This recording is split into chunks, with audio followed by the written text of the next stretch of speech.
thoughts about how we're constructed, because yoga for me illuminated a long time ago what our neural network is designed to do and how we can optimize that network and work with it, and the places where we may be challenged. Yoga as a practice is thousands of years old, and yet the reality historically is that the 1,000-year-old part was literally about how to understand our mind and understand what was happening in the mind and what that would ultimately unfold into action, how it would become action in the world. And so the great challenge of yoga that we understand it today is driven by asana. It's driven by posture and posture expression. And yet the philosophical ground for yoga was more about arranging oneself, a little bit of movement to prepare to sit still and to observe what was coming inside, what I will call now loosely what's happening under the hood. And when we think about what's happening under the hood, like what is our motivation, what is it that we spend our time thinking about, and what becomes then speech, and ultimately what then becomes action in the world. Many of us know that just because you know better does not mean that you do better. And in fact, this is one of our great challenges. We can actually know what needs to be done, and yet we run into these hideous impediments to the doing.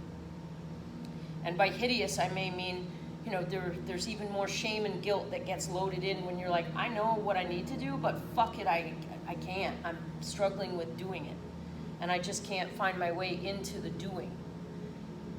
And yet this practice of coming to the mat and showing up and being ready to step toward that truth, like I know better and at the moment I'm not doing better, and dropping away from some of the guilt and the shame that comes with that, and observing this, what we would almost call a binary assessment of how we're living. Am I getting it right and am I getting it wrong?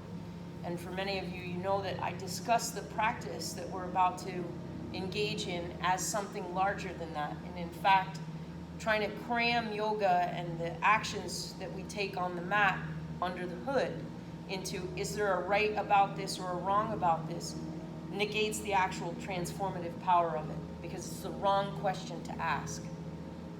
And so as we practice today, a lot of our critical analytical mind has to take a back seat. You literally put it into the background, and this amazing tool that our mind can be to discern and navigate the way forward, in this moment becomes an impediment to love. It becomes an impediment to the illumination that the practice of yoga offers us. And so I will invite you to put that critical analytical piece almost to bed for a little bit. Give it a nap. And allow the feeling state. How does this feel for me? Am I moving toward illumination and connection, or am I stepping back from it and having to sort of do the what we would call the sympathetic aspect of our nervous system?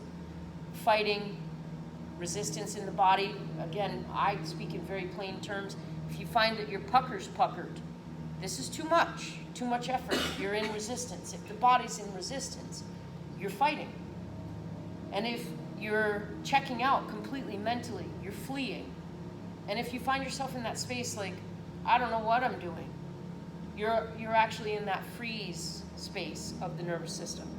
And for many of us, it's only this, am I connected or am I receding from connection, that we find that we end up in.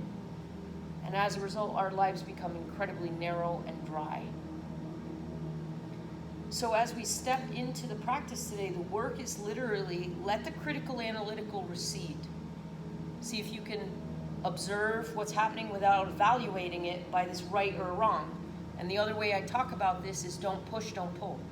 Many of you have heard, you guys have all heard me say, don't push it, don't pull it. So don't drag what you like to you, and don't push what you don't like away from you. So there'll be times at the center of the mat, just settle in. And the work then becomes something that we can transfer out into the world, so that we can cultivate a ground of being that isn't about what we like most and what we dislike most. We're with it. This is also a type of surrender, which is really hard for our egos. Like, I want it to be different, okay, but in the moment it's not.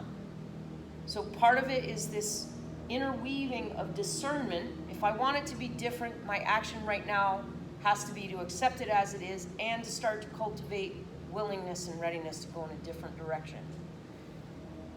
It's this really fine line dance, and I don't know that I get it right, which is why I keep inviting us back to the mat. Come back, take a look at it, work with it, and use the breath. Last thing, the breath is the key. If you become choppy, or the breath becomes staccato, or you just lose it altogether, you've lost the practice of being in the thing as it is now. If you need to catch it, to get what I call your poop in a group, take child's pose. Find the breath, cultivate the depth and the steadiness, and then come back at it, which is, again, another tool for something about, am I getting this shit right or am I getting it wrong? A better gauge is, how's my breath right now? What am I feeling? Can I feel the breath? And so, for some of you, you know that I can invite you to a physical edge. I'll offer you that edge. You ride up against it just enough. Don't be Bobby Big Shits. Don't push past. Don't be like, fuck it, I can do better than this. That's the critical analytical. Settle down and into the breath and let it guide you as a feeling state, not an assessment, an evaluation. Am I getting it right? Am I getting it wrong? Let's see what happens. Let's come up and onto our feet.